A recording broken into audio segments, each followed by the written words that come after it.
off off something in which more than is a region. I think I already know what it is. More than 50 ships and 20 planes are said to have disappeared mysteriously. The area whose just trust me, you're not going to do as well as me on these things.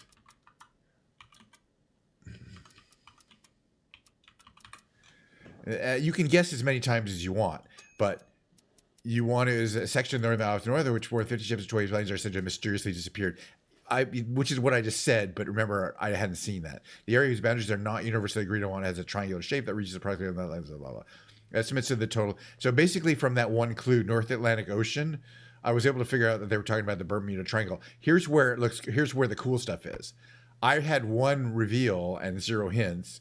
Other players typically required 4.5 reveals and 1.3 hints, and only 50% even eventually solved it. So basically, it's hard to describe. Okay, so this is the 4th puzzle I've solved. I've got 100% solve rate. My longest streak is 4. My current streak is 4 because this is the 4th in a row. I plan on doing this every day because it's kind of fun. It's kind of fun. By the way, Science, did you just type in what am I talking about? If you're following along on the screen, you can see the screen. It's this game. So I think you figured it out. You get basically this redacted the graphics. So the graphics start off bad, but in 35 to 78 it gets really good. Well, I'll have to check it out. But anyway, the only clue I needed was North Atlantic Ocean. But if I hadn't figured it out from that, I would have been able to get more of these things, more of these important clues. The next one's going to be tomorrow. All right. So, let's see. We're going to go back to continuing the games. We got 2 more games. So that's called Revealed.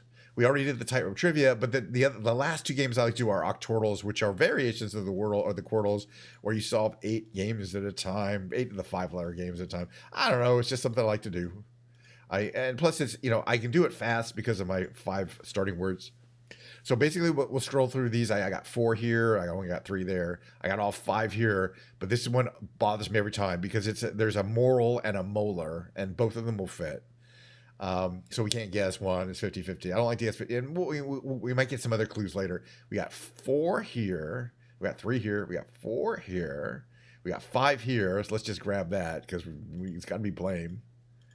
If it's only can be one thing, let's just grab it. Okay, we got 1, 2, 3. We got all 5 here, right?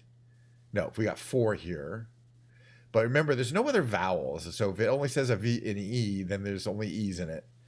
And this could be Ember, Ember. Not too many other things.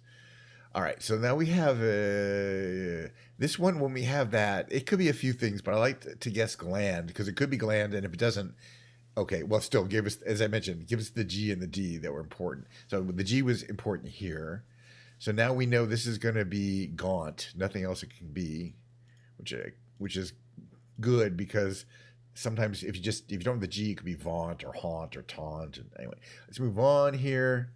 Okay, this can't be moral. It's got to be molar because now we know the R is at the end. So it couldn't be moral, right?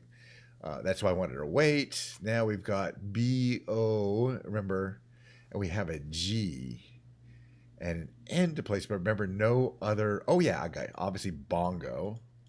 No other vowels except for O's. This one here, okay. This one here is R-I-S-T.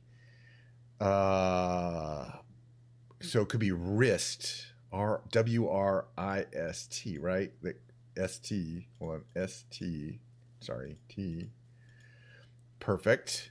Now we have 2 left to solve. We have plenty of guesses. We'll do the harder ones after this. And that's the last of the brain games. There's lots of streaming to come. Man, we are barely even halfway through, I think, or not even close. I'll be streaming it for a long ass time. Then I'm going to start my big long weekend, which will have a lot more streaming in it, but at least I can sit and just basically do nothing. All right. Okay, let's get these last couple ones. There's a B, there's an A, and an O. And the B probably doesn't go before the R, so the B has to go here. So the B goes in position 2. Let's see.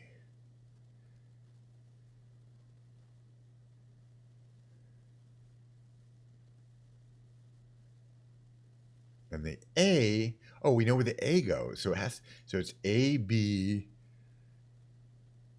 H O R. Abhor.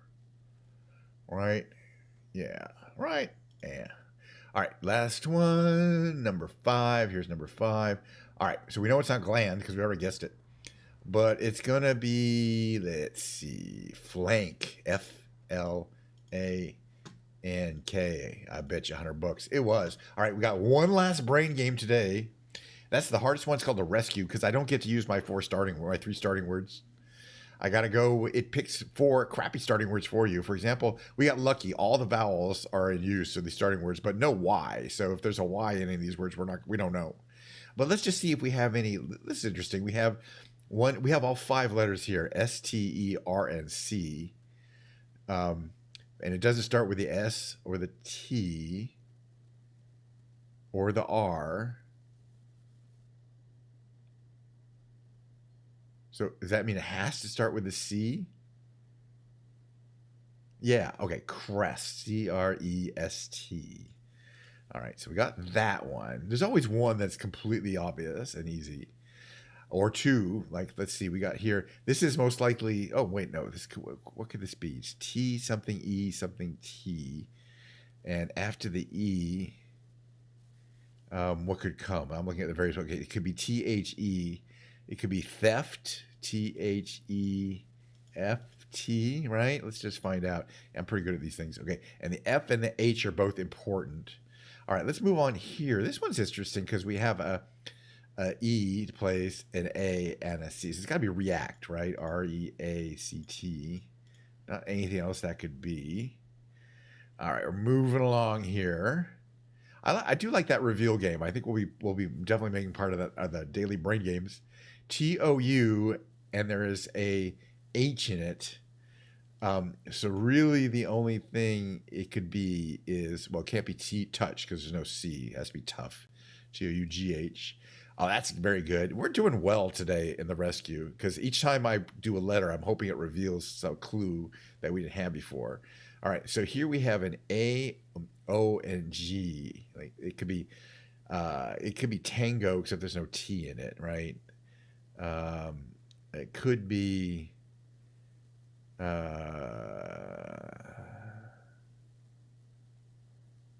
It could start with O.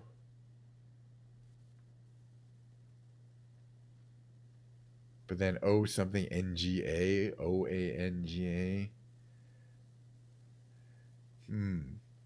ANGO. Like Django, but I don't think that's a word. I just want to write it out here. If it wasn't a J, mango. We have M available. See, usually at these points that helped though. I would have known, but it can only be mango. All right, let's see. But the M isn't used anywhere. That's all right. Okay, we have a word that starts with S, ends in E, has an O in it, but it doesn't follow there, and an R. Okay, so it could be spore. SPORE, right? Yeah. And let's see. It can't be anything else because there's nothing else that fits there. All right, moving along. Okay, we got 2 down. We got 3 guesses to go. Starts with an O, TO something, and that's all we really know about it. It could be, and it can't be TOOO, but there could be another O in there. Let's see. What do I think it could be? Oh.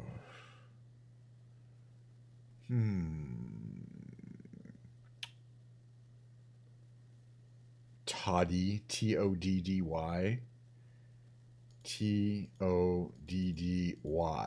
toddy, like a hot toddy.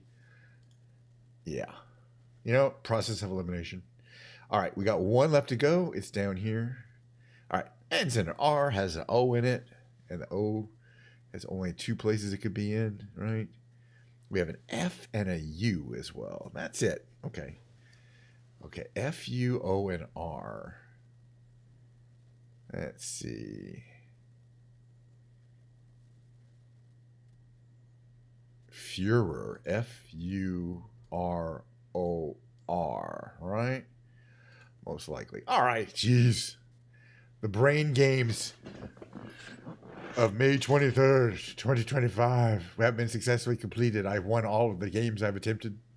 We got the highest score in the tightrope trivia. I'm not trying to brag or anything like that, but don't step to him.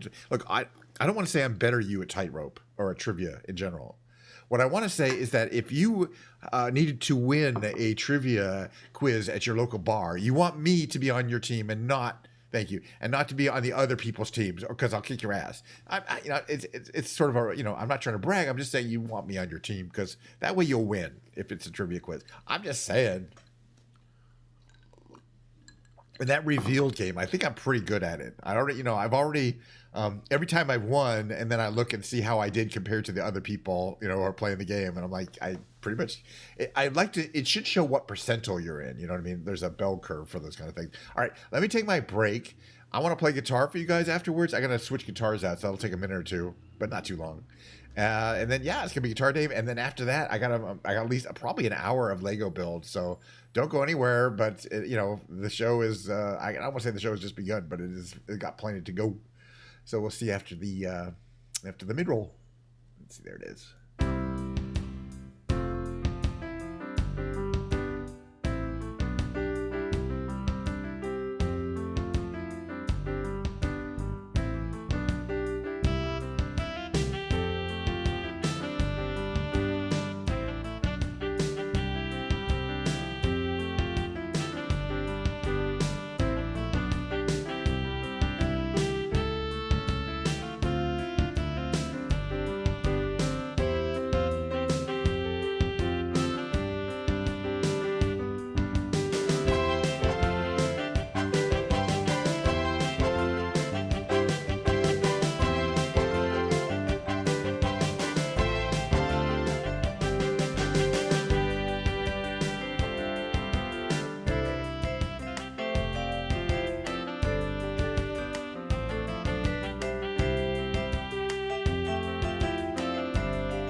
All right, camera set up here a little bit.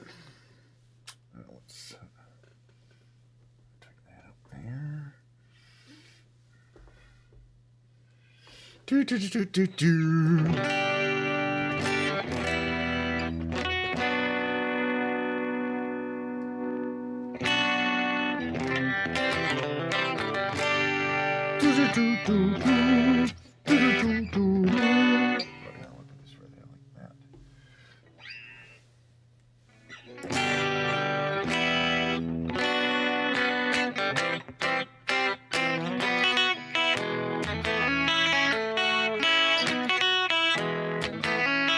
Alright, I got a couple of problems here. That's too high. Hold on a second here. I'm getting a new chair. This chair sucks.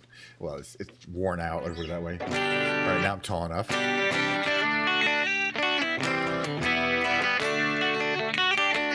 This chair is a completely generic, Chinese chair. The chair I'm getting is a Chinese chair, but it's a DX Racer. At least it has a brand name associated with it. All right, so it's within the music category. I got one of my guitars. This is one of my favorite guitars. I mean, this is a gorgeous guitar. If you like guitars that are good looking for some reason, like I do, as well as functional and amazing, they just don't get nicer than this. It's got the crushed abalone binding. Crushed abalone inlays for your markers there. It's got your EMG pickups. It's got the Floyd Rose, double locking system with a locking nut at the top. It's just a deluxe. Oh, and check the headstock is gorgeous. Everything. I mean, this guitar looks good in pictures. It looks okay in the video. In real life, you're just like, oh my god. And the thing is, it's not just art; it's playable art. It's what I like about guitars. They're like both beautiful, and then they're functional. You can make music out of them.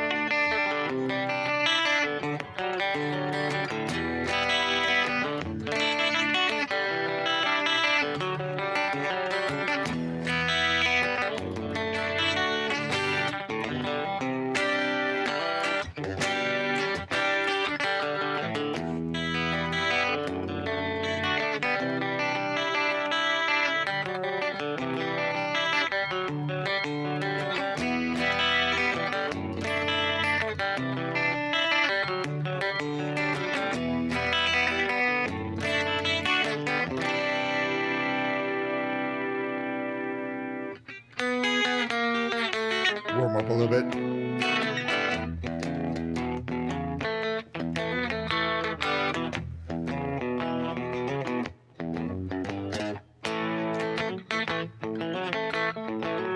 Oh, whoa, just in time for cheap viewers.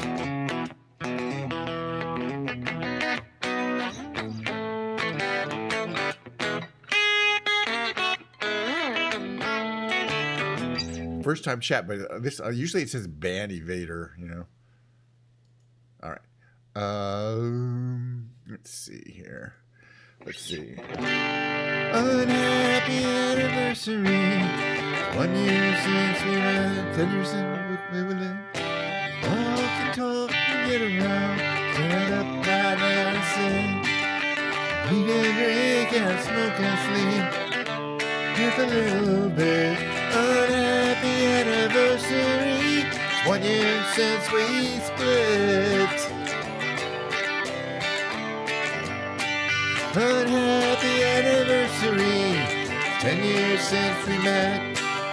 There's no need to remind me, no way I could forget. We fell in love, then we fell out. Both times there was no net. Unhappy anniversary. It's 10 years since we met. Unhappy anniversary. I cannot count the days, the nights that I have thought of you since we went separate ways. I tell my mind to forget you, but my heart it disobeys. Unhappy anniversary. I cannot count the days. Unhappy anniversary. It's 1 year since we split. I walk and talk and get around. Stand up, lie down and sit. I eat and drink and smoke and sleep. Live a little bit. Unhappy anniversary. It's 1 year since we split.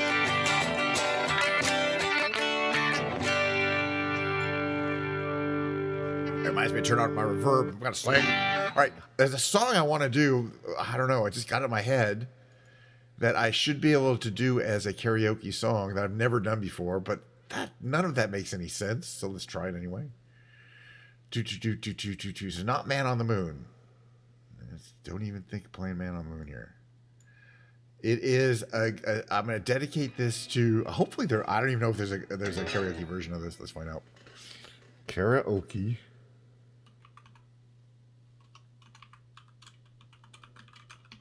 Sister Golden Hair. Oh, looks like there might be. Somebody search for it. Oh, there's even a version. Let me see if it's in the right key.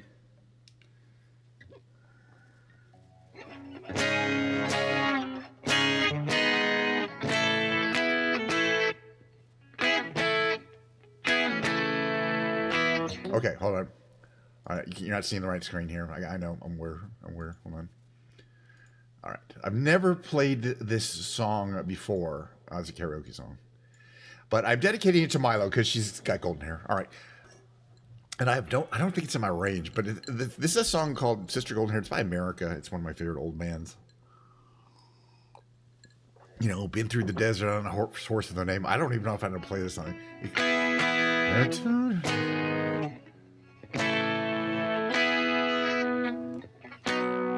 Let's see if we can figure it out.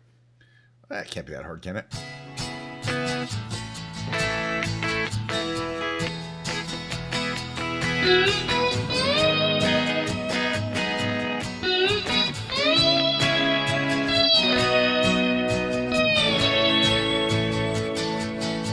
Well, I tried to make it Sunday, but I got so damn depressed that I set my sights on Monday, and I got myself undressed.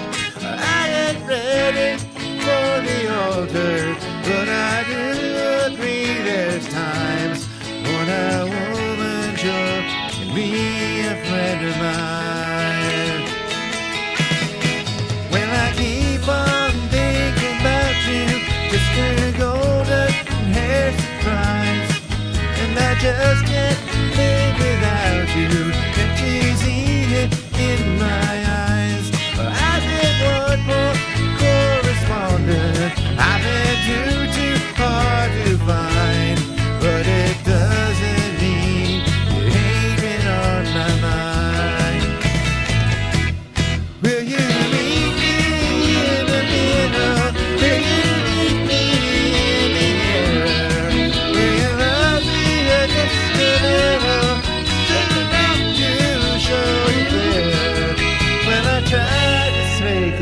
I don't mind saying it, I just can't make it.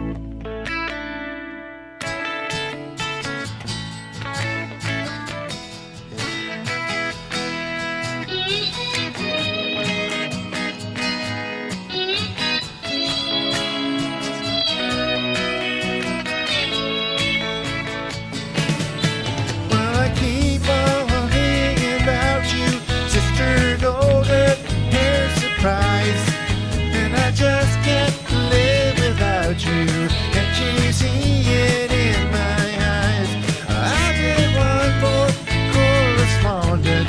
I've been too hard to find, but it doesn't mean you ain't been on my mind.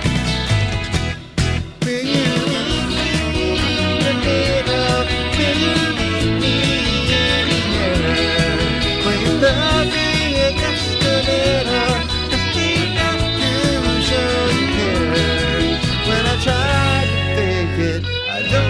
Saying I just can't make it.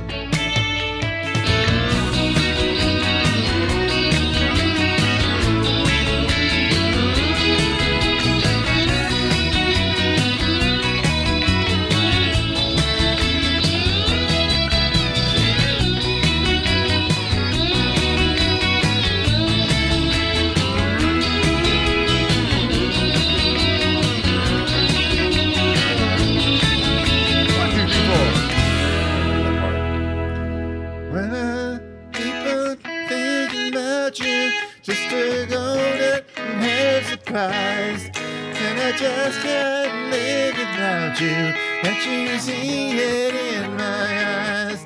I did what was wrong and I can do too hard to find, but it doesn't mean it ain't been on my mind. What if I could do Ventura Highway? I mean, I don't think I know that.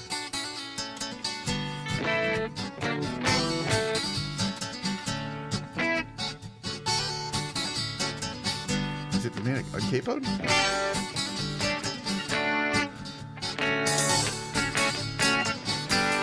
Chewing on a piece of grass, walking down the road. Tell me how long you're gonna stay here, Joe. Some people say this town don't look good in snow. You don't care, I know. Ventura Highway in the sunshine, where the days are longer, the nights are stronger, big moonshine. You're gonna go, I know. Whoa, whoa, whoa, whoa, whoa. 'Cause the freeway is blowing through your hair, and the days surround your day right there. Season crying no despair, alligator lizard in the air. In the air. That's the highest part I can play.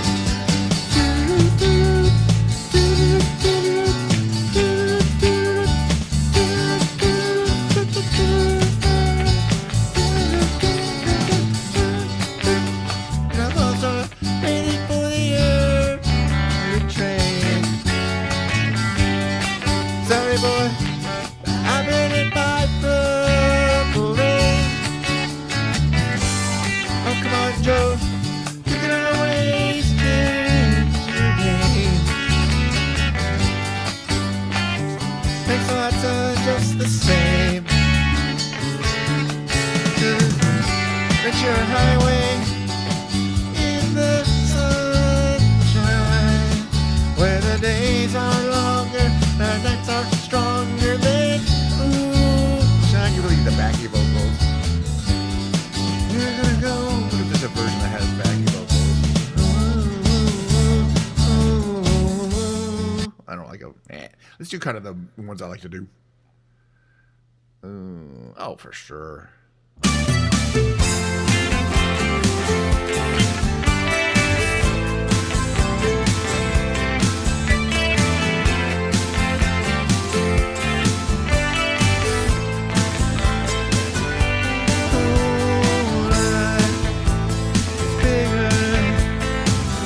Bigger than you and not me. Lanes that I will go to, distance in your eyes.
of the century.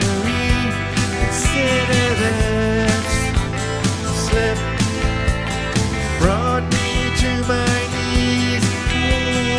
What if all these fantasies come flailing around? Now I said too much. Thought that I heard you laughing. Thought that I heard you sing. I think I thought I saw you try.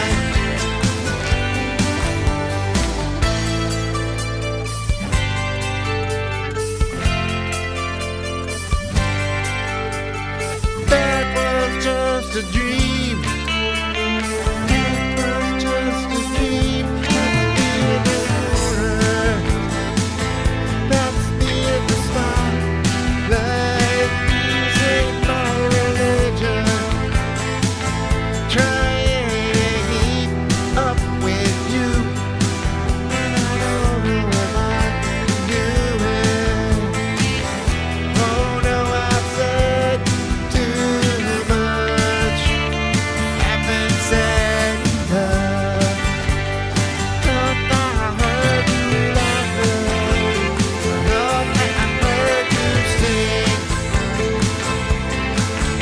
I think I thought I saw you cry. That was just a dream. Try, try, try, try. That was just a dream. Just a dream. Just a dream.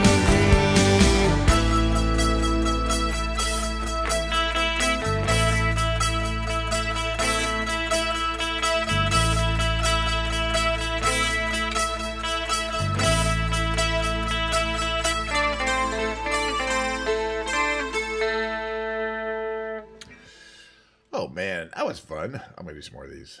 No, we're gonna skip strange currencies. What do I want to do next? Oh, they're all good. These all look fun.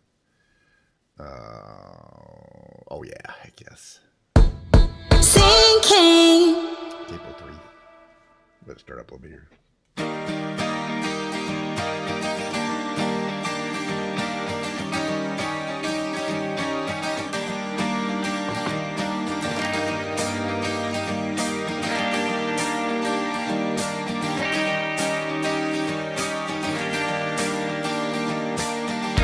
Kiss me out of bearded barley, guide me beside the green grass.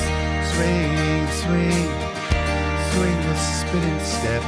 You wear those shoes, I will wear that dress. So kiss me, leave me to nothing but I need me. Out on the moonlit floor, with your open hand, strike up the band and make the fireflies dance. Silver moon sparkling. So kiss me.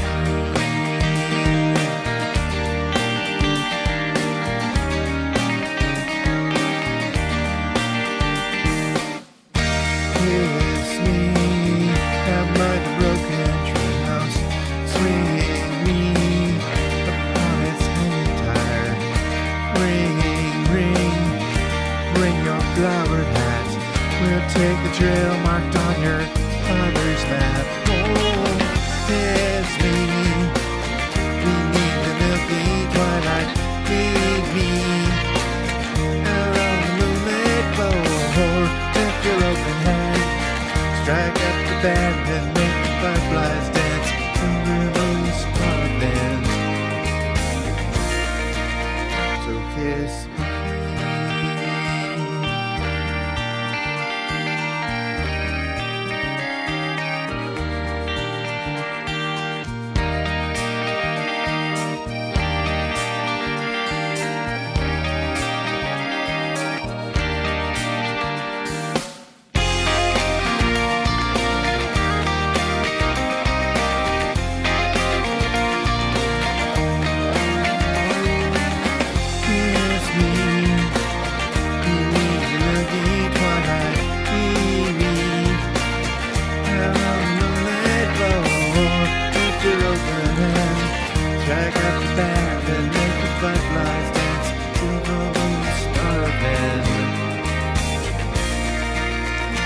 kiss me.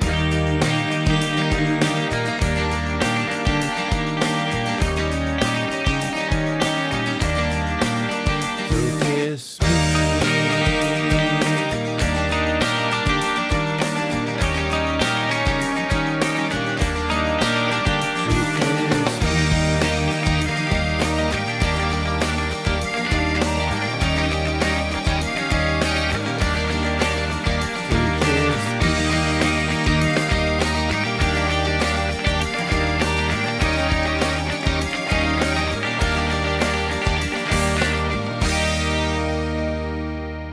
Nice.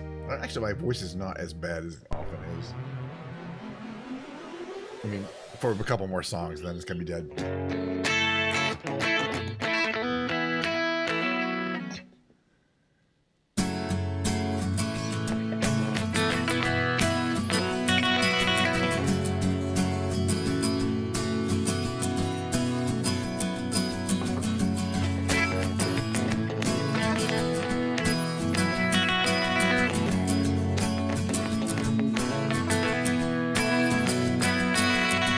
Today gonna be the day that they're gonna throw it back to you.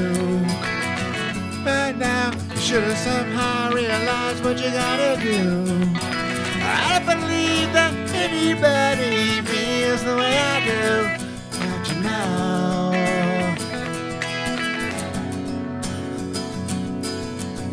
Back me, the word is on the street that the fire in your heart is out. I'm sure you've heard it all before, but you never really had it down.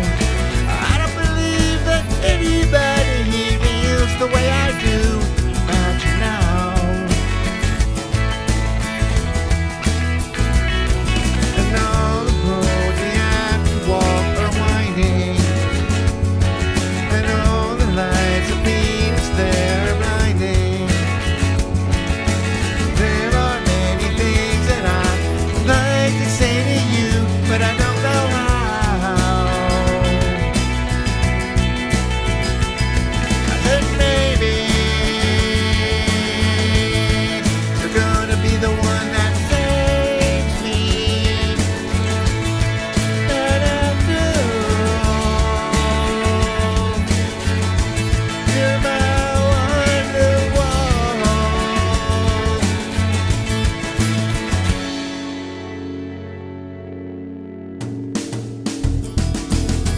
Today is gonna be the day, but they'll never throw it back to you. By now, you should have somehow realized what you're not to do. I don't believe that anybody feels the way I do about you now.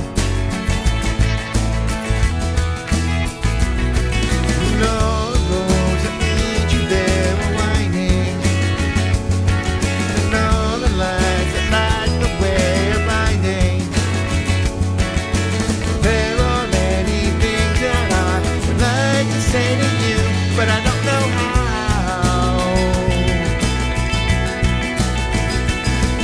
And baby, you're gonna be the one that saves me. And after all, you're my wonderwall. I said, baby,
It's all good.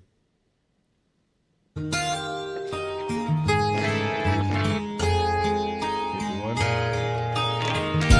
mind, I'm going to Carolina.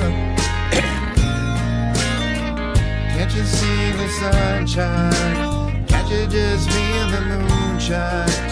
Ain't it just like a friend of mine to hit me from behind? Guess I'm going to Carolina in my mind. Recommend she's a silver sun. You best walk her away and watch it shining. Watch her watch the morning come. Silver tear appearing now. I'm crying. Ain't I'm going to Carolina in my mind. Don't go down in no one's mind. And love's the finest thing around. Whisper something soft and kind. Hey babe, the sky's on fire. I'm dying. Ain't I going to Carolina in my mind? In my mind, I'm going to Carolina. Can't you see the sunshine? Can't you just feel the moonshine? Ain't it just like a friend of mine to hit me from behind? Yes, I'm going to Carolina in my mind. Dark and silent late last night, I think I might have heard that highway calling. He sends lightning dogs to bite. Signs that might be omens say I'm going, I'm going to Carolina in my mind. With a holy host of others standing around me, still I'm on the dark side of the moon. And it seems like it goes on like this forever. You must forgive me if I'm up and going to Carolina in my mind. In my mind, I'm going to Carolina. Can't you see the sunshine? Can't you just feel the moonshine? Ain't it just like a friend of mine to hit me from behind? Yes, I'm going to Carolina in my mind. Yes, I'm going to Carolina in my mind. And I'm going to Carolina in my mind.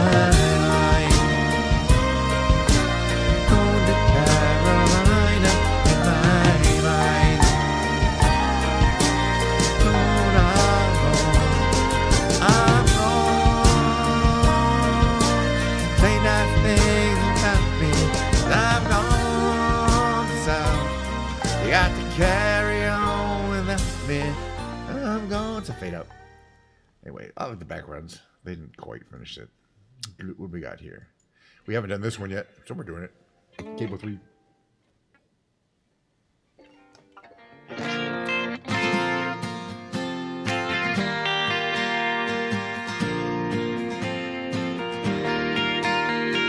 There she goes. There she goes again, racing through my brain, and I just can't contain this feeling.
Silicon Valley, I love that show. I mean, it's been a while since it's been on, but you know, I miss that show a lot. It was all like all the stars of it too. One thing, I can't remember the name of the guy. I can't remember the main, kind of the main guy who played the guy who was starting up the company. I can't remember the actor's name, but he was like after he finished the Silicon Valley, believe it or not, he was live streaming for a while. He was doing like a pretty elaborate show, like 2 or 3 times. And like as soon as I found out he was streaming, I was like, I'm following him. Like I totaled like maybe 5 shows. I got sick of it.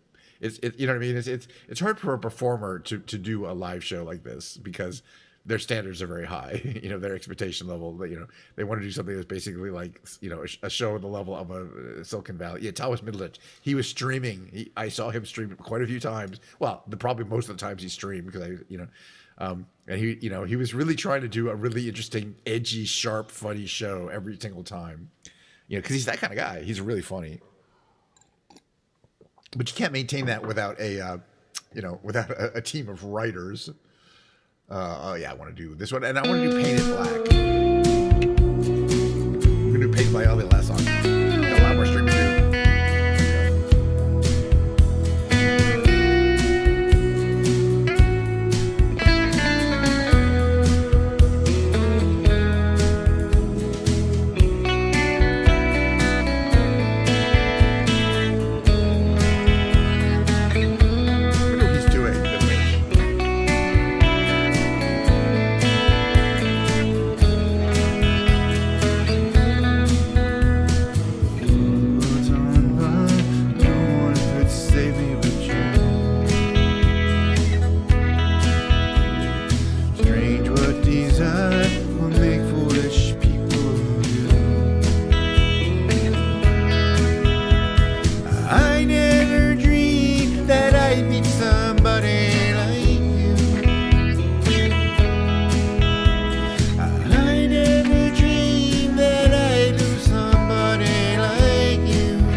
no one. All right, one more song I want to sing, which is Paint It Black. It's just a fun song to do. Not this one. We already did this one. Actually, we did this one. Paint It Black, please. Paint it black. Thank you. Paint black. Yeah. It's also not too far out of my range. Cable 2, like, to put this one. That's the correct place.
Go turn a deeper blue.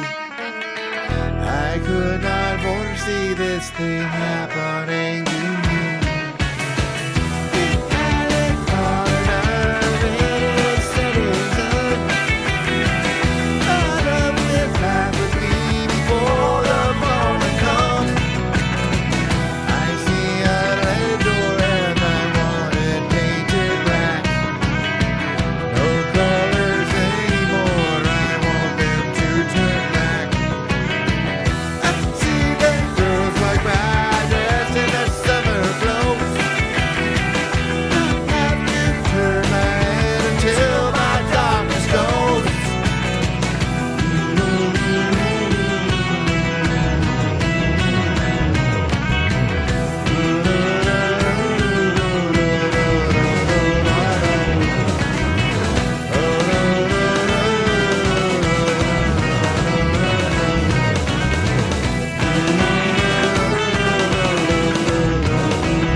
I see a light of cause and they're all averted. All right, guys, ladies and gentlemen,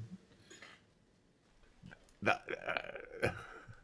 verb has gone off. That means I'm not singing anymore. What was it?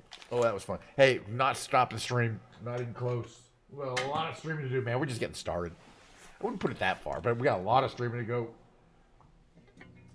for the next part of the stream. Let me get this out here. Face cam only. Get rid of this chair. Don't move this over here. That's fine over here. Gonna go back to here. Gonna go into the Lego. I'm really excited about finishing this particular piece of Lego. Let me get into the correct category there. Where we are. Lego and brick building. I got my stream, my iPad here. I'm gonna need it because I'm gonna be moving my camera. Sitting on the floor, turning all the lights on, and building the rest of this exciting, you can look it up. It's the Mario Brothers Piranha plant. Well, you'll see when it's finished too. Okay, a couple things I want to do. Move the microphone into this position here. That as close as possible. step 2 is to log into my iPad. Give me a second here.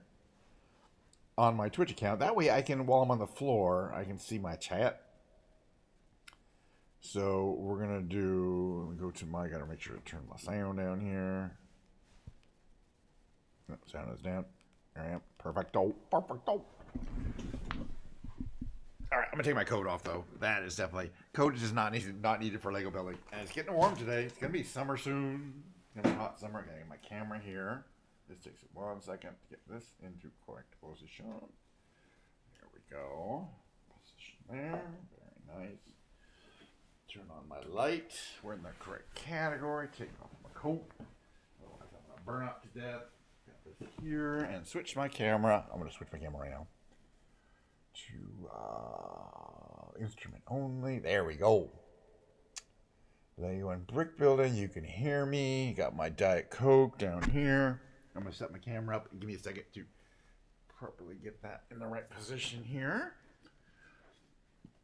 All right, so what do we got here? I can see my thing there. There's that there. You don't need that right in the middle. All right, so what we started last time is we built the base and stem. This is the stem of the flower. And this moves a little bit so you can, because it's an articulating flower, you know, you can move it. Here's what it's eventually going to look like when they're today. We're going to get started. We built 1, 2, and 3, 4, 5, and 6. Bag 4 is the petals that go on the side here. Looks like they'll be kind of a fun little build. And they're probably going to be relatively symmetrical. Okay, we need to smooth this here. We need the light. Relatively symmetrical. I'd like to put this up a little bit here. Okay, so let's get to be where bag.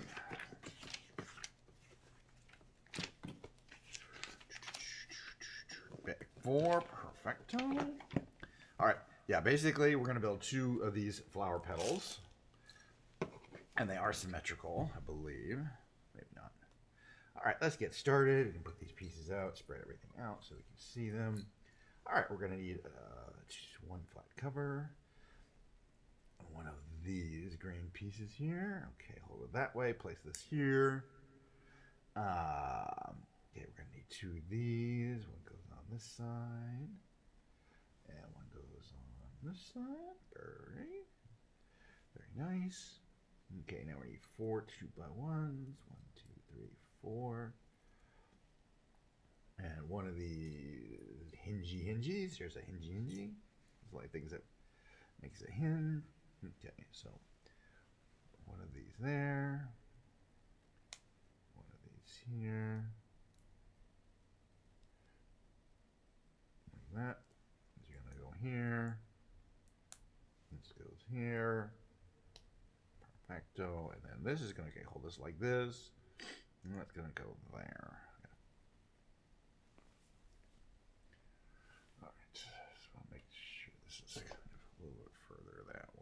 Is that about the right positioning? It's gonna have to work. I think actually I want to do it a little more this way here. There we go. That'll be better for seeing what I'm doing. There we go. Okay. All right. So step 66. This book is falling apart, but we only need the one time. Okay. One of these. One of these. 2 of those.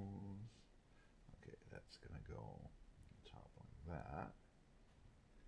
And then these side pieces, we know will go like that. And like that. Very nice. Well, let's see. Hold this piece. Like that. But it's going to go like that. Right? That looks like the picture. Very nice. Okay, now for these. 4.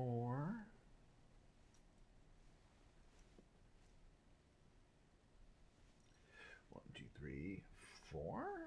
And one of these. Here it is. All right, so do this kind of same thing over here. 1, 2. 1, 2. Open this up. Okay, so let's see. This is that way. This is going to go like that. nice strong double hinge there. Still looks like the picture. Still looks like the picture. Okay, step 69. We are going to... Why does it still say I'm in the music category, by the way? I'm going to check something here.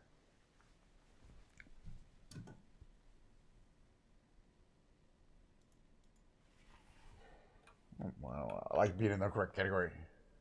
Well, there you go.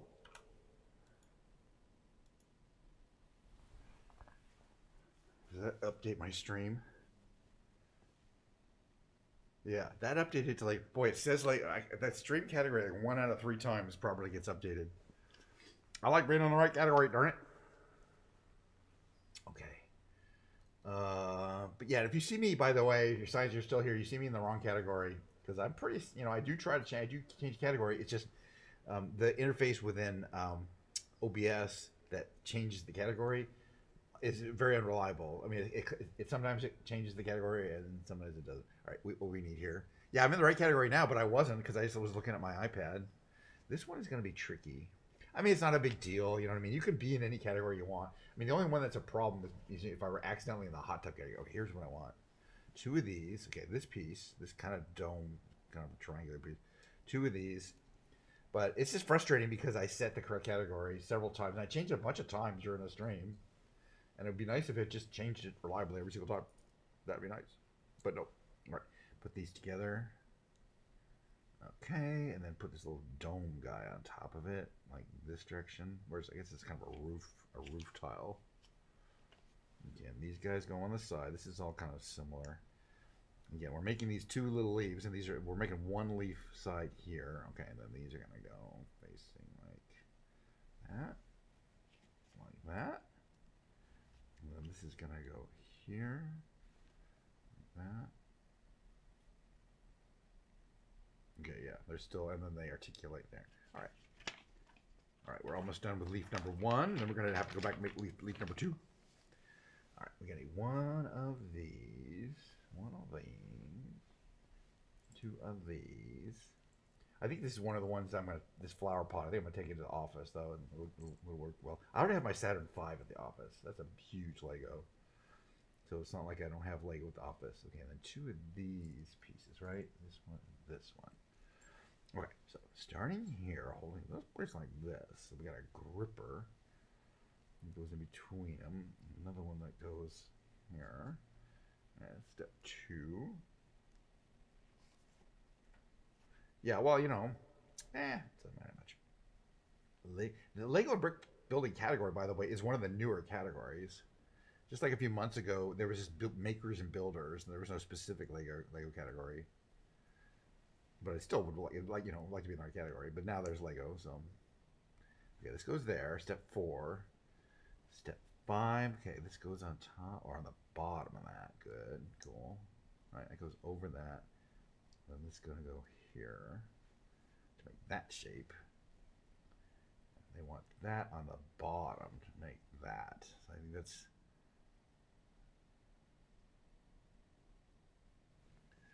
Okay, let's see what they want us to do here. Step 70. Step 71. Okay, we're still working on this leaf, though. All right, we got the edges of the leaf to do. All right, 1, 2, 3, 4. And then we're going to have to do this whole thing again. And 4 of these. 1, 2, 3, 4. Okay, so let's see. 4 of these, they're going to have to build up like that. 1, 2, 3, and 4. I mean, usually I don't even check what category I'm in. Right? And then this is going to go here. Oops, like that. It still opens, yeah, okay, got it. So articulates, as they say.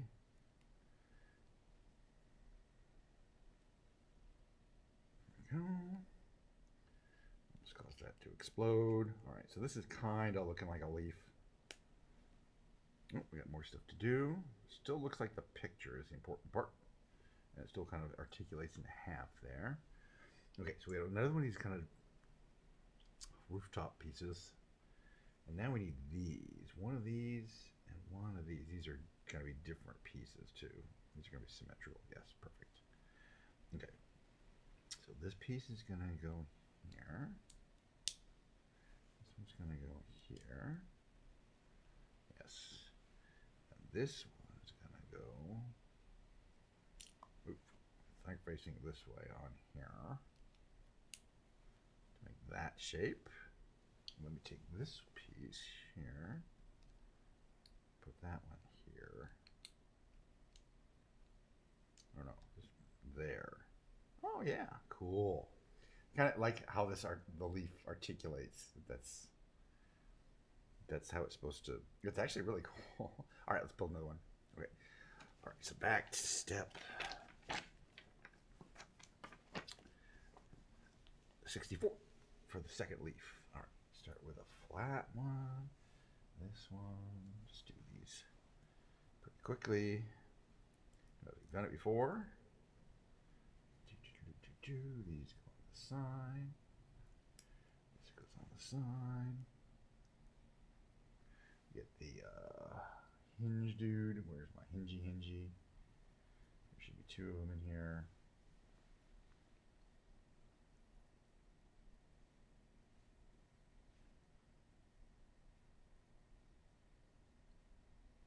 There's one of them. There's the other one. That's what these hingy things look like. Okay. All right, so this goes here. That's here. Hold this direction, right? Right, we gotta build up this piece. 1, 2 on that side, 2 on this side. 1, 2. Okay, and then that goes like this. Hold this like this. Place this like that. There we go. All right, that's the correct orientation. I already did this once, so yeah, I know what it looks like. Okay, now we take another one of these. This is that kind. And put the guys on the sides. One side, on the other side. And then that's gonna go, let's see, hold this like this, and then this is gonna go in like that. Right?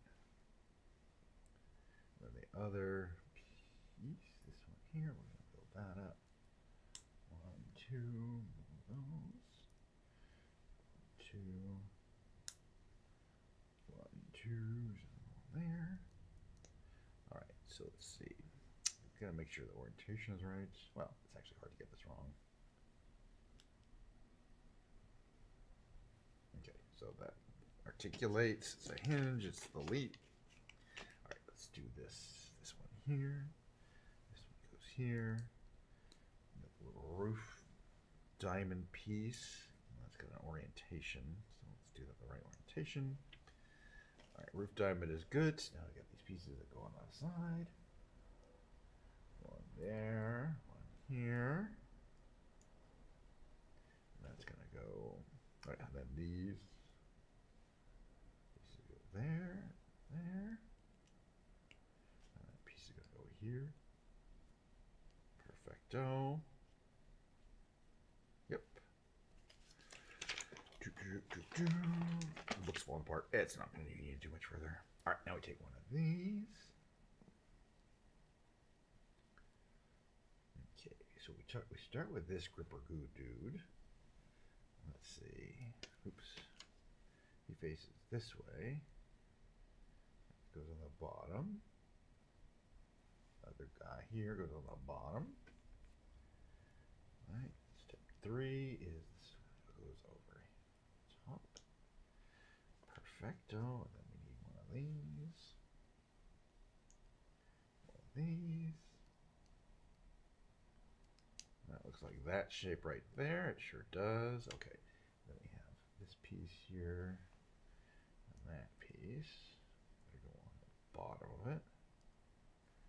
There like that. And that gets stuck on here. Okay, there's your leaf. Okay, step 71 is 1, 2, 3, 4 of these. 1, 2, 3, 4 of these. Each of these goes on the bottom. 1, 2, 3, 4. And then, okay, facing the bottom. see, one goes like that. One goes like this. One goes like that. Together. Perfect.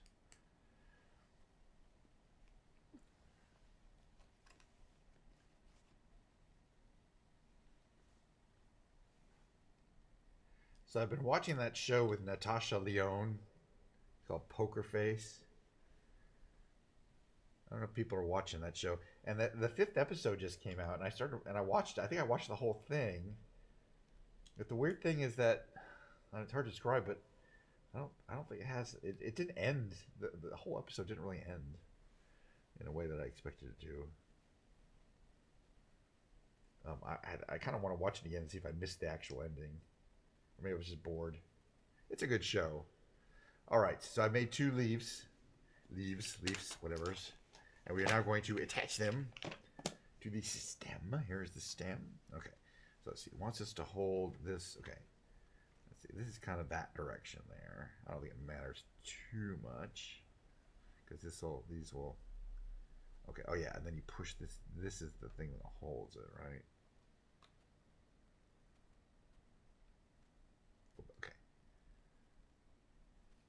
I think it wants us to put this in this way. Oh yeah. Okay, so that one goes that way. This one goes this way. And those are your posable leaves. Let's move on to bag number 5. This one goes over here. Extra piece. In case we need it. I have it. Bag number 5. Where's bag number 6? Bag number 6 is in there. All right. Bag number 5 and 6 will be the head. We'll take 2 bags. Or the flower, I guess. It could also be considered the head. So unlike green, it's all white and black. It's all white and red. There's a little bit of green. All right. Some funny colors in there. Mostly white and red. A lot of interesting stuff. It's going to be a fun build. Looking forward to it already. Okay. All right. We're going to build a lot of the... Probably not all. We'll have to see. Okay, so let's see. I'm going to start with a red dowel that is that long. Okay, perfect. Now one of these. Perfect. Let's see. This is going to go in here.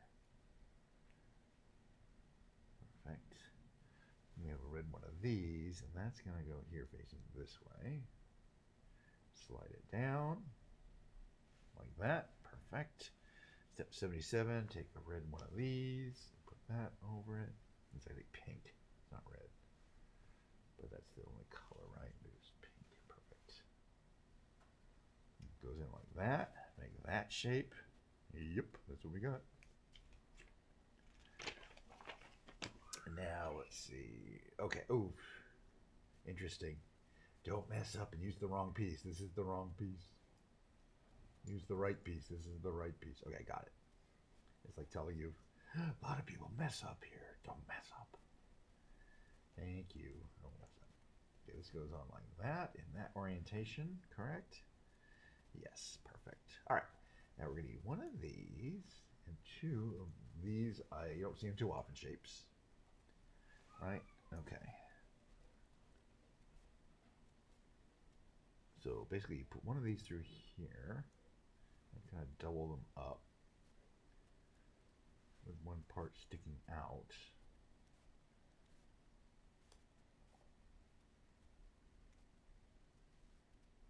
To make that shape there, right? That's the shape, that is. All right, so let's see, hold this way. Well, I guess we have to push that in like that.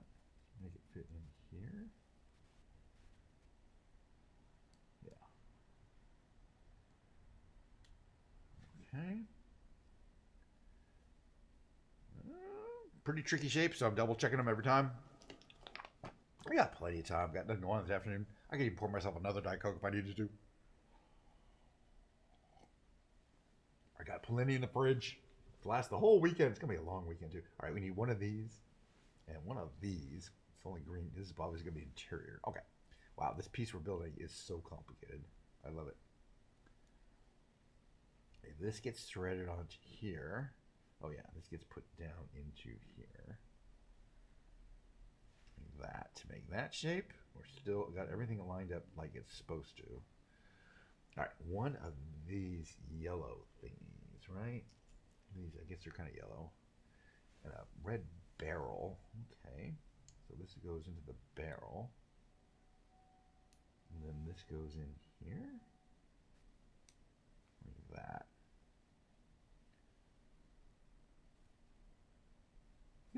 Alrighty, moving along. Okay, now it also wants to take another one of these, which got it. Not got the correct piece. The correct piece goes over it. Not the wrong piece. Nope, this was the wrong piece. Oh no, sorry, it was the right piece. That goes in like that. Over there. Perfecto. It was the right piece. All right, one of these. It's going to go now here. Space that out. Arg. This is definitely a complicated build, which I like. I love them. All right, so we're going to need one of these 4 black dots, the correct length. Where's that one going to go? I think that one's going to go in here.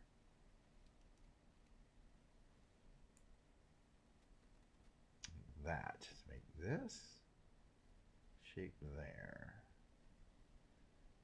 Looks good. Moving on to step 85. Okay, we're going to need one of these. Is that the right length?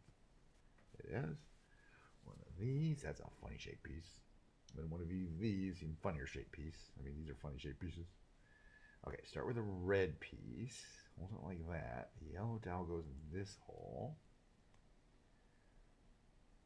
Cross shaped piece. And then this piece is going to go in this way to make that shape there. Okay. And that piece gets threaded onto the black piece that we just added here.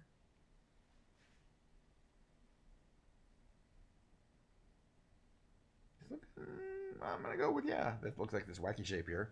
All right, step 86. Again, we were building the Super Mario Brothers Piranha plant. All right, one of this piece right here. Okay, hold this like this. This is going to go. Oof.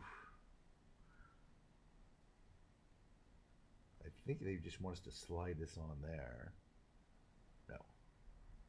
Let me look at this picture carefully.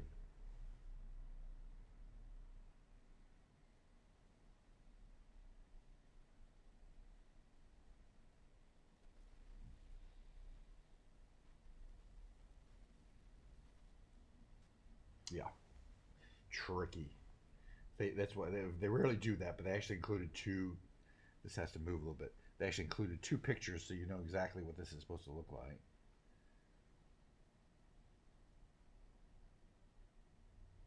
But that's what it's supposed to look like. Okay, moving on.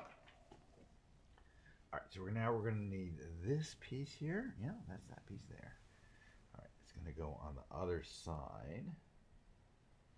This here, and kind of lock these pieces in.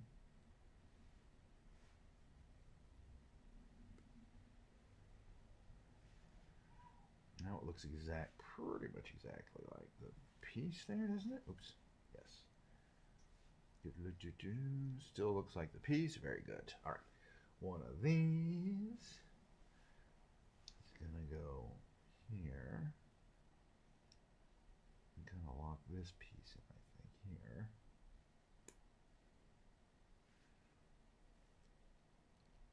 Yeah, still moves. Very good. Now one of these. All right, that's the piece there. And that's going to go here. Wow. Nice. Yep, symmetrical piece for step 89. We've used everything we're supposed to use. All right, so now we're going to need 2 of these. 1, 2. This guy here. Uh-oh. This guy here. So let's see. First step, put this in through here. Right? And put the barrel over. Okay, barrel is over. And then the pink that. No, this wants us to do that a total of 2 times. So this one goes in through here.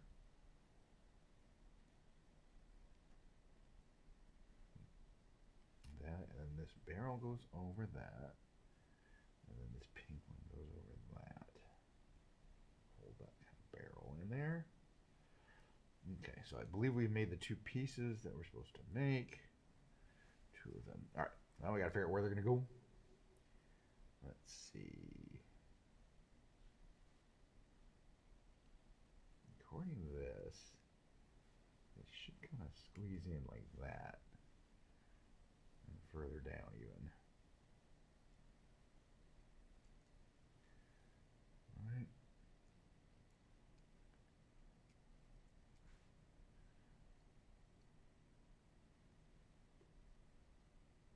Yep, perfecto. This is definitely one of these builds where you don't want to have to start over though, so I'm trying to do these reasonably carefully. All right, now we got these little things, these little paddle dudes. 1, 2, see, they're like propellers almost.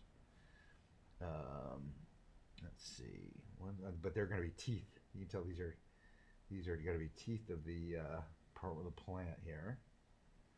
They're nice and sharp and nasty and scary and white. Let's see, this one goes on that direction. This one goes on this direction. And this one's good. So this is basically what we're making is the jaw of the plant, I think. It still looks like the picture. Yeah, it sure does.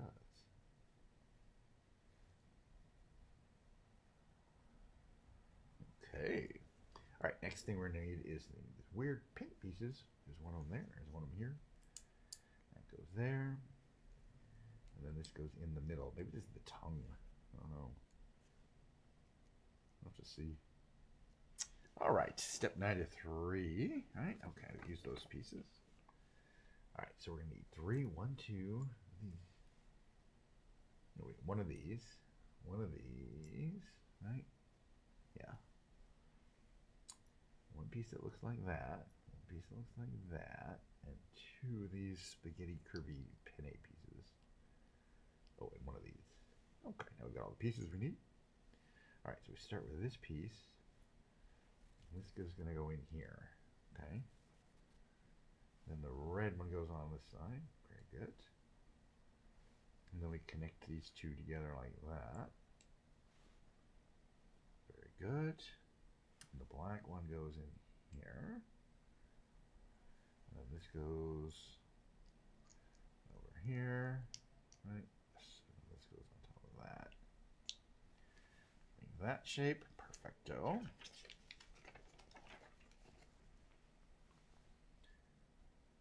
Okay, so now it wants us, ooh, this could be tricky. This goes back like that. I don't think it's too tricky. It wants us to put it in the center one, right?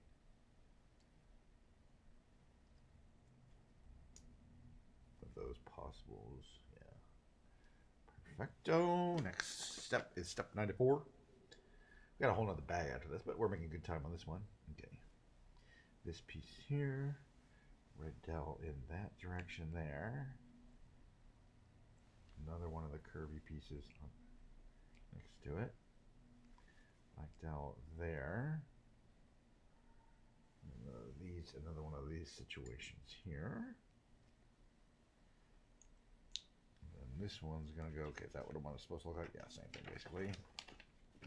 And that one's going to go here. Again, we're making kind of the bottom, I think, or the top. Hard to say. It's back exactly what it's supposed to look like. Moving on. Step 95. Okay, another put aside because we're building a sub-assembly. All right. One of these. Start with this and put it in there. Okay, now we want one of these. How's this? Okay, hold this in this direction and put this in like that. According to this, yep, that's what it's supposed to look like. And we have 2 of these. And 2 of these kind of clampy gripper things. All right, holding this in this orientation. One goes in one side, the other goes in the other side. Right? And then this goes connected to that one. this piece is going to be like that, right? It sure is. Okay, step 97 is complete. Step 98. One of these, two of these, right?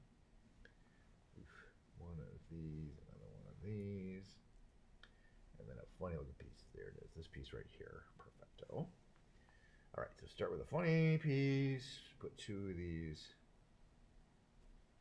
barrels on, 1, 2. Okay, very nice. Then these are gonna squeeze in here, one on one side, one on the other side, right? All right, so holding this piece like that, this is gonna go in like that. Oh, it snaps right in. Very nice. Okay, gotta love that snap. All right, this piece we're gonna need here. It's gonna go in like this.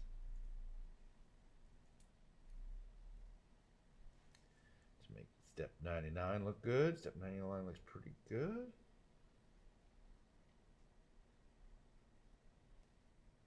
Okay, step 100. There's this piece here. Okay, so carefully wants us to place this in that direction, I believe. We'll move it all the way down.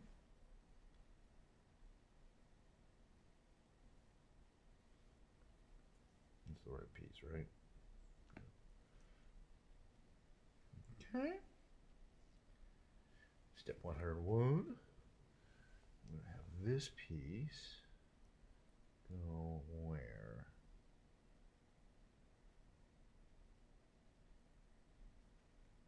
Here. Facing that way and push it all the way down? Yeah, I guess so. Alright, then we have this piece and this piece. Now they're going to first push that one on there. And push this one down here. Thread that onto there to make that shape. So far, so good. Alright, we need another tooth. Here's a tooth. This tooth is going to face down on here. Right. Still looks good. Step 104. One of these and two of these. So we're gonna start with this facing that direction. This goes there. This one over it. Make sure that looks like that piece right there. It does. All right. So how's that gonna fit on here?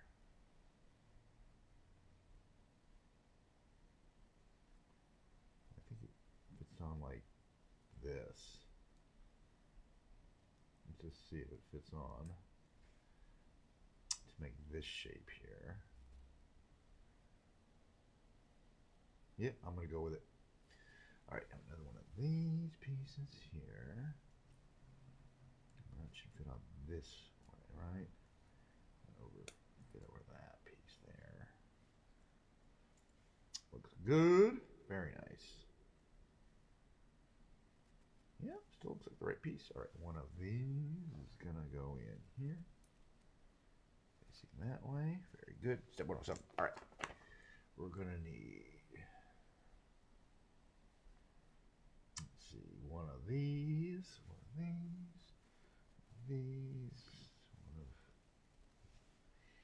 these. Perfect. Okay. So let's see. This goes into here. Holding this piece like that. This is going to go in there. Holding this piece like that. That's going to go in here.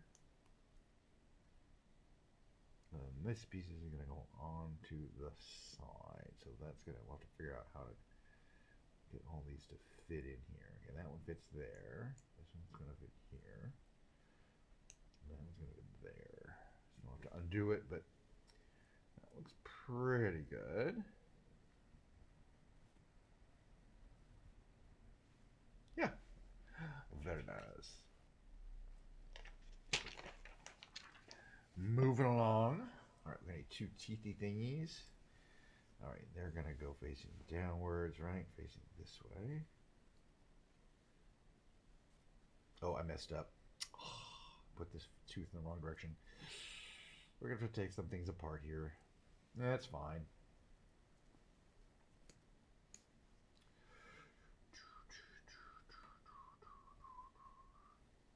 Easy enough to do. I just have to do it kind of carefully here.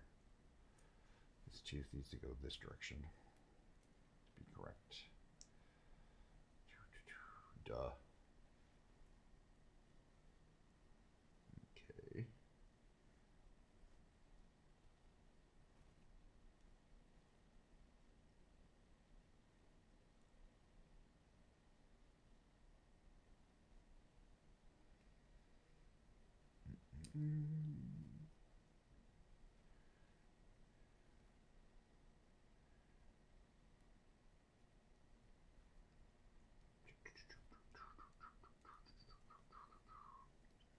Just a little bit of going backwards. Not too bad though. That piece goes there. Like that shape. Now the tooth is facing the right direction. Let's go back here. This piece has to be facing the right direction though. Yeah, this one here. That goes like that. Perfect. All right. Oops. Messed up here a little bit. This piece goes on like that.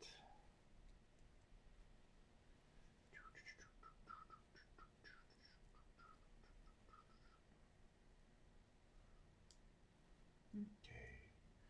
And the other tooth. Now I got all the tooth facing the right directions. Perfect. Yeah, I should have checked that earlier. It's fine. It happens. Okay, we got one of these things and one of these things that goes into here. They're symmetrical, and then this is gonna go into this piece here. That kind of moves a bit, but that's fine, I believe. It's supposed to move. Okay, step 110. Right, it's supposed to move it like that. Oof, okay. So now we've got to marry these pieces together. This should be interesting.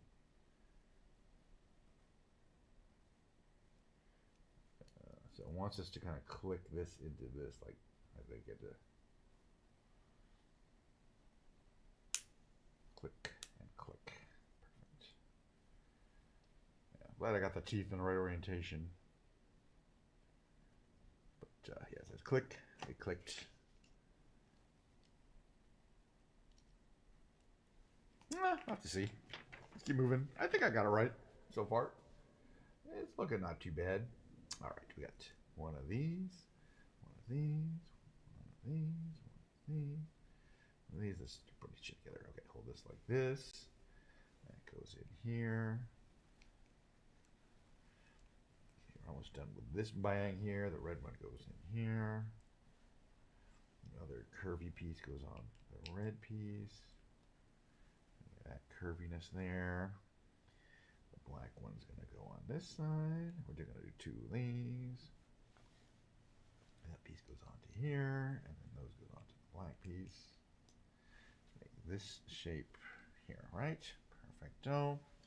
Where's that going to go? Okay. Ooh, okay. That is going to fit in. You get the middle one of these. Like that. Okay, yes, it's looking really good actually. Okay, this piece, the red dowel goes into there. Make another one of these curvy guys. Curvy piece here. That dowel goes on this side of this one. This piece and this piece go on top of each other and then go onto here, easily enough. Then that one's gonna get mounted symmetrically, of course. Perfecto. To make a teeth. These are kind of the jaws. We've got a lot to go. Do we finish? Jeez, we got some extra pieces here, but I think we're okay. So far, it does definitely look like the picture. If we need them, I got them right here. Alrighty, we're on the final construction time. Yay!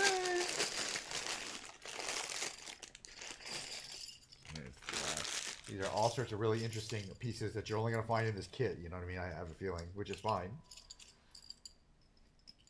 But a bunch of those specialty pieces. A few random, sterile, standard pieces, but mostly fancy pieces. All right, 6. So first we're going to build the lower half of the flower. Okay, start with this. Add this piece to it. To form that piece, we're going to need 2 of these yellow dudes. And they're going to go that way, facing that way, with their holes facing that way. We need this piece here. Going to go in like that.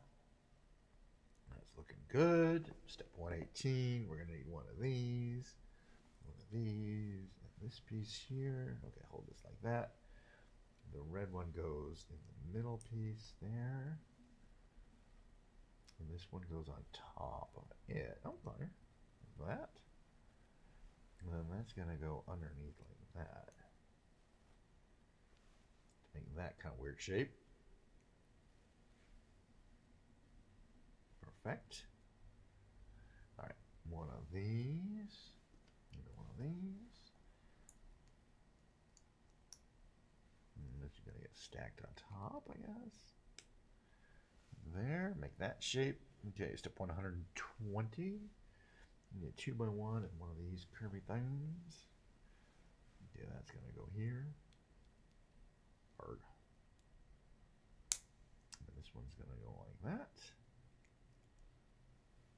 Let's make this shape here. Perfecto. Moving along. Okay, so now we need one of those pieces. That's going to go here. That. Very nice. Now 2 more of these pieces. Okay, they're going to go on the sides. Very cool. 1 and 2. Oh dear. I done messed up. It's fine. I didn't mess up. It's just this particular shape is a little. It's not really. I mean, they'll hold together, but it doesn't have the strength of a shape that's been kind of. It's fine. It's what it's supposed to look like. So just have to be careful while building it. There we go. Okay, so now we need these big apple sections. And apparently there are 2 different ones. There's one with 1 round thing and one with 2. So we need 2 of the ones with 1 and 2 of the ones with 2. So I have the right numbers. Okay, so from here, let's see. This one, it wants us to put this one here like this. The 1 is there.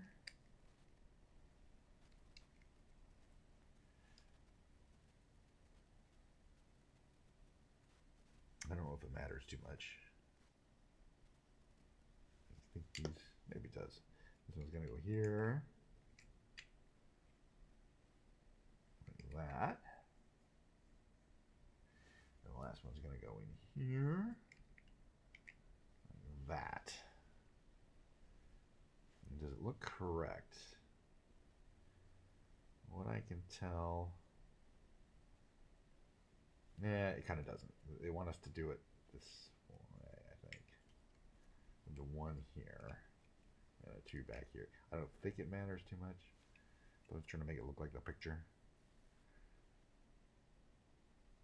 Yeah, actually, they do kind of say yes. They want it to look like this. Got it. Okay. Let's see. So one of these is going to go in here. This will hold everything together, which is nice. Right now it's, yeah. Now it's clicked together. Now it's strong. Okay, turn upside down, face this way. We need this piece here to fit in here. Okay, like that. Okay, 4 of these. 1, 2, 3, 4. 1, 2, 3, 4. And 2 of these. 1, 2. Got all the pieces I need. All right, I'm gonna stack this on top of each other, and then. Let's see, holding this like this.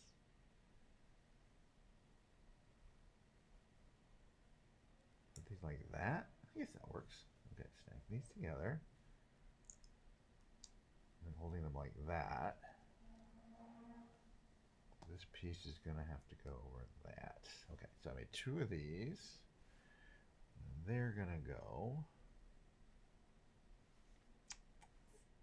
one here. Yes, and one here.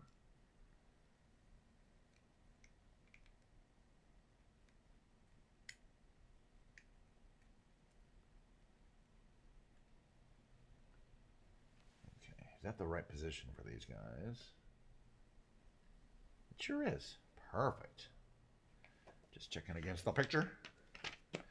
All right, moving on. Step 127. I'll take a short break. Oh, actually, no, we're almost done. I'm not gonna take a break. We're gonna power through. All right, 2 of these. 1, 2, and they're gonna go. Let's see, right next to here, right, and tucked in there. So it should be there. Okay, those fit in perfectly. Very nice. All right, 2 of these. 1, 2, and 2 of these. 1, 2. Okay, so pointing like this direction. It wants one of these here. One of these. Oh, that's not the right one. One of these here. Right? Looks like the right place is a hard one to get in there. It is. This is going to go to that one's kind of tricky. Here. Here. Right, looking like the picture still. We'll keep going with it. All right, so now what does it want us to do? Take this piece here. Okay, it says this does what? Goes in here? Oh, it does. Okay, so this little piece just it fits in perfectly. I think I've constructed it correctly, or it would not have done its little thing there. And showing us how it should look.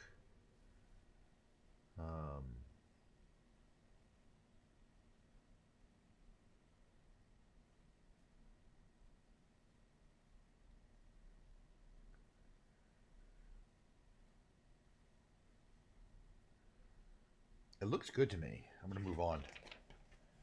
Okay, so let's see. First, it wants us to take one of these, put this over the end, this cover cap over there, rotate it like this.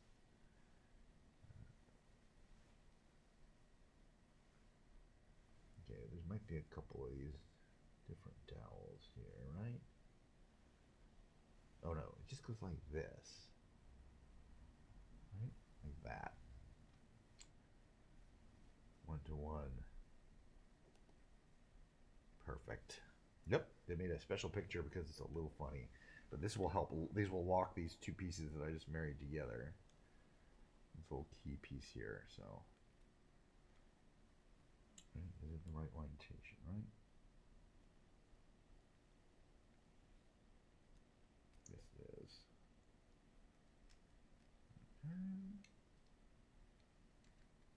Oops.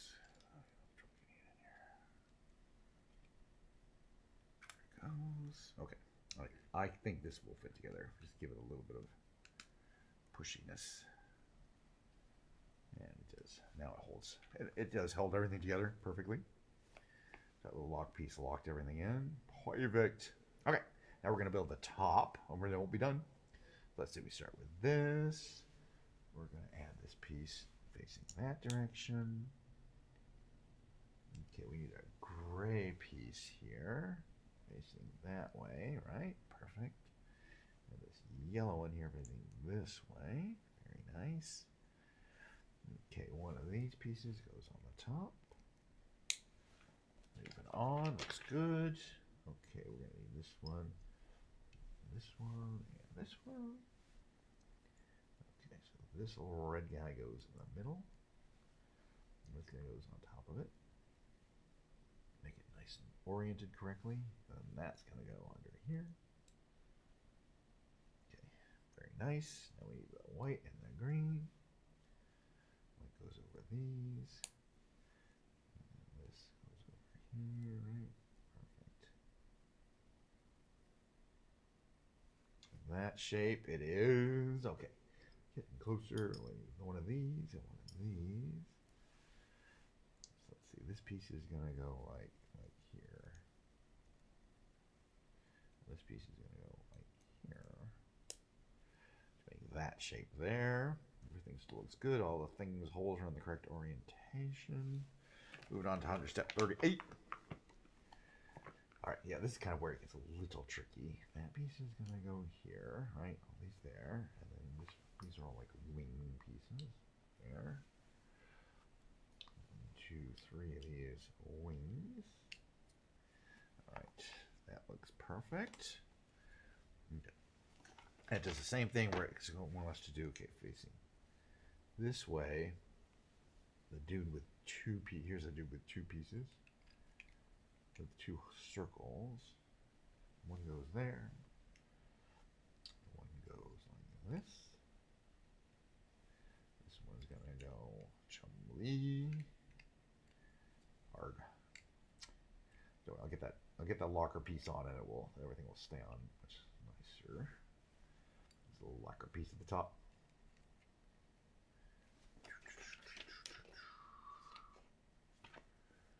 Locker piece on the top.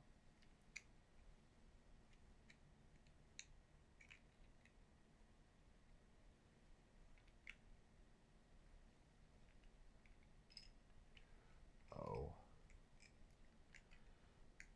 I have a problem.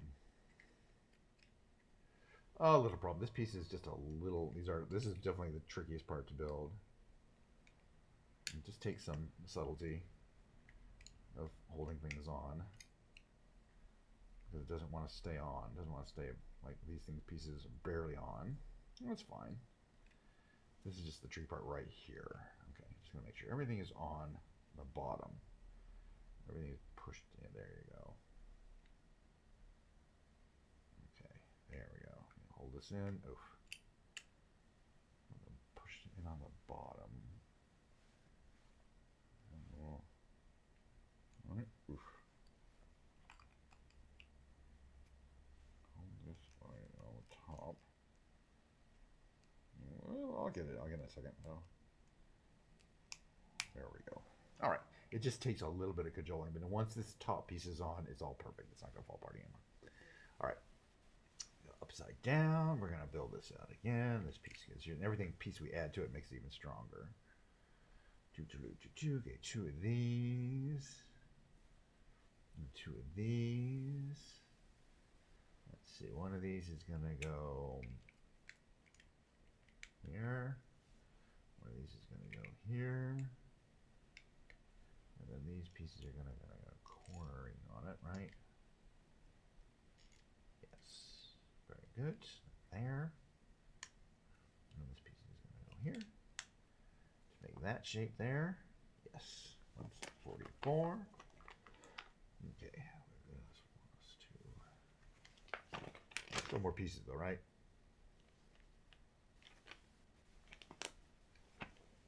Alright, so 144. How is this going to go on?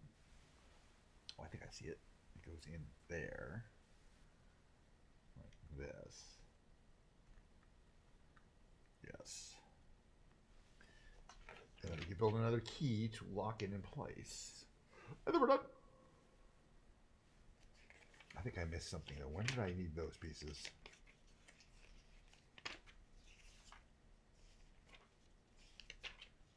Right? Did I miss something? I don't think so, maybe not.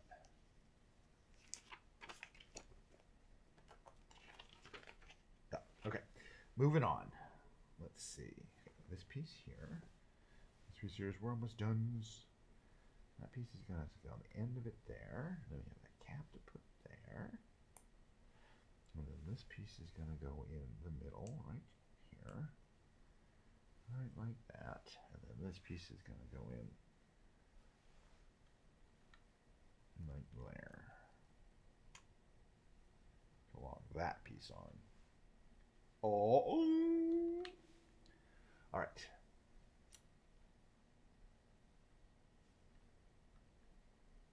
And now we finally, let's see, holding this piece. Just want to make sure I get in the right direction. Yeah, it wants us to place this that direction. Kind of move this forward. Hold this way.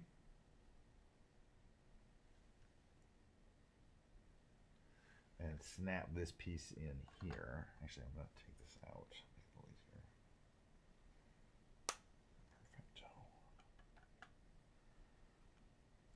Perfect. That just sits in here.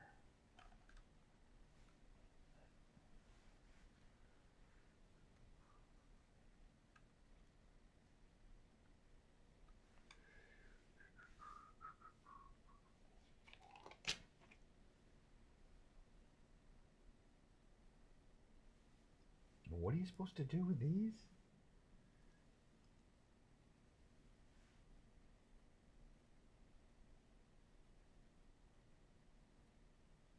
It shows you putting them back here like this, and then using the secret thing to make them come out, but I'm not exactly sure why it wants you to do that. Again, there's a trapdoor at the bottom. See, it's showing, okay, look, it's showing that, look, I'm just saying what it's showing. Taking these pieces, putting them in there like that, they kind of click in, and you push this little button here, and the trapdoor opens and they fall out, which is what he's doing in this picture. I mean, it's working as intended. I'm just not sure what the intention is. But yeah, it's pretty cool. I mean, the head doesn't really stay. It's pretty heavy, but I think that's intention. That's the intention. But the yeah, these open and close a lot. They're articulated, and the leaves move around. It's pretty cool. If you can kind of see, I'm gonna move up to the desk and move away. So I'll show you some stuff I've been working on from the desk. But I gotta stretch my legs for a second. I'll put this up here. That was really cool, though. I think, yeah, this is definitely going to my office. Some decoration there. An office, not my home office. Oh, give me a second. My legs get really sore from sitting, and it literally takes me 30 seconds to learn to walk again.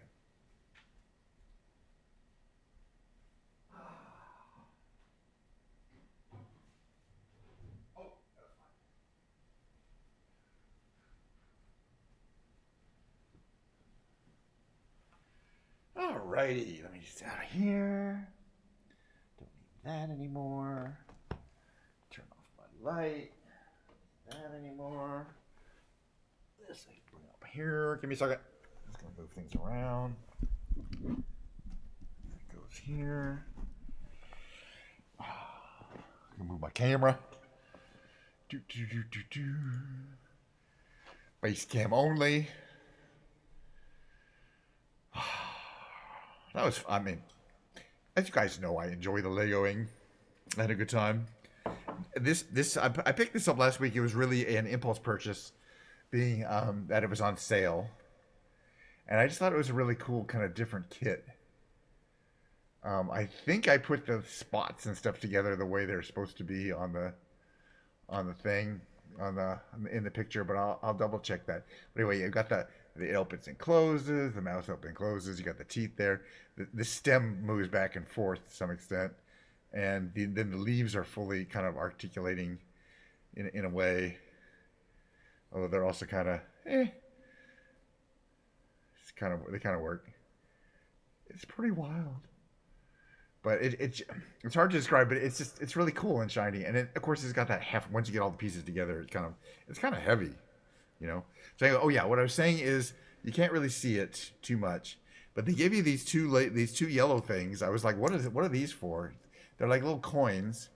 I guess the idea is you're supposed to use it as a coin bank. So you put coins in the bank, you can kind of hear them fall in. Oh dang it!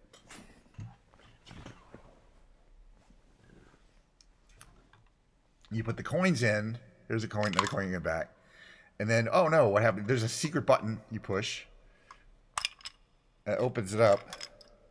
It opens at the bottom there.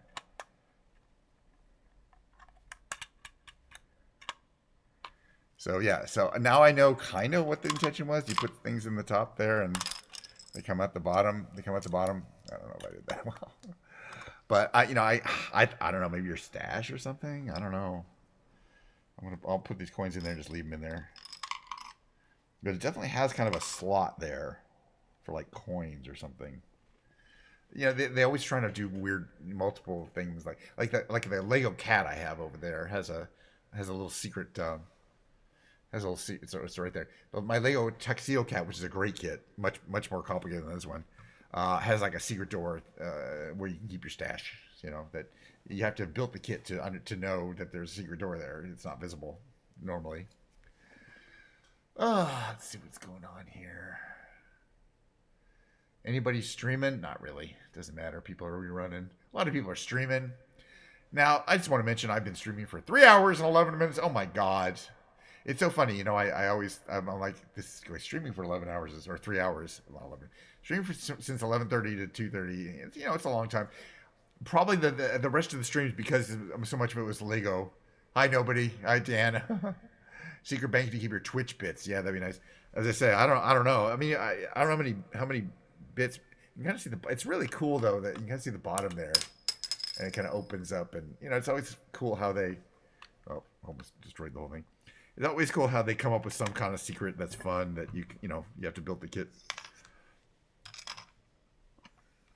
But yeah, it has this vibe of Little Shop of Horrors to me, as well as obviously Little Shop of Horrors. The Audrey 2, which is the name of the plant, is green. It's not red and white like that, but it's still still a plant that has that kind of one flower that comes out and eats your head off. You know, that's Audrey 2 in Little Shop of Horrors. Anyway, I'm gonna play with it later. Make sure it's fun. Make sure I'm having a good old time. But thanks for coming by again. There will be another stream yet again tomorrow, the day after that. It won't be Lego building because I don't have any more Lego. I do, but I'm not gonna do it. But there will be a Microsoft Flight Simulator segment. I don't know where we're gonna go, what kind of plane. We might find my Bugatti at my ranch. My new Bugatti plane at my new ranch. Yeah, really, a Mario Kart race. Yeah, no, the Piranha plant is a feature of both the Mario Kart and also the regular jumpy Mario Brothers, right? There's a plant that's kind of dangerous. You jump on it and it's the plant that, right? Isn't it the plant? You jump on it and then it disappears and then you can jump into the vase, and go into another level, right? Isn't that? I don't really remember Super Mario Brothers all that well. But it's a keep playing. Yeah, I think I'm going to take that to the office. It's going to be fun. All right. So I'm going to say goodbye for today. I had a wonderful time. I streamed for like 3 hours. I did my my brain games. Hey, I did pretty good on the brain games. So if you want to, watch the VOD or watch on YouTube, you can see me kicking ass at the trivia games today. But the brain games will be happening tomorrow. Those are daily new things. There's going to be doing the Quirtles. There's this new game called Revelation or Reveal or something like that. And I've been enjoying the brain games. And then, of course, today's I play guitar. So tomorrow's music stream will be me dragging the piano in from right over there, sitting right down, and doing a fantastic, whatever it is. Excuse me, Ken's Piano Lounge stream. Excuse me. Something in my throat. Better now. So again, I had a great time. We're gonna do it all again tomorrow. It won't be a 3-hour stream. It'll be like a 2-hour stream. But I will have a good time, and I'm looking forward to Mistress Mord streaming from Rotterdam. Oh, look who's on. Liv Sticks is on. How long has she been on? 1 hour and 46 minutes. She's fishing in Pennsylvania. She's a good friend of mine. I'm not gonna rate anybody though. I'm just gonna say goodbye. Diet Coke. Yeah, no, it is. It is a miracle cure. I have completely. I have completed my one full Diet Coke of the day. It's amazing I can kind of stretch it out for the 3 hours. But it's still good. All right, I got to go. I'm going to run my little outro. And again, tomorrow, 11:30 a.m. Pacific Standard Time, same time I always start. We'll see you again. We'll do it again. Thanks for coming by. Dan, good to see you as always. And see you next time, hopefully.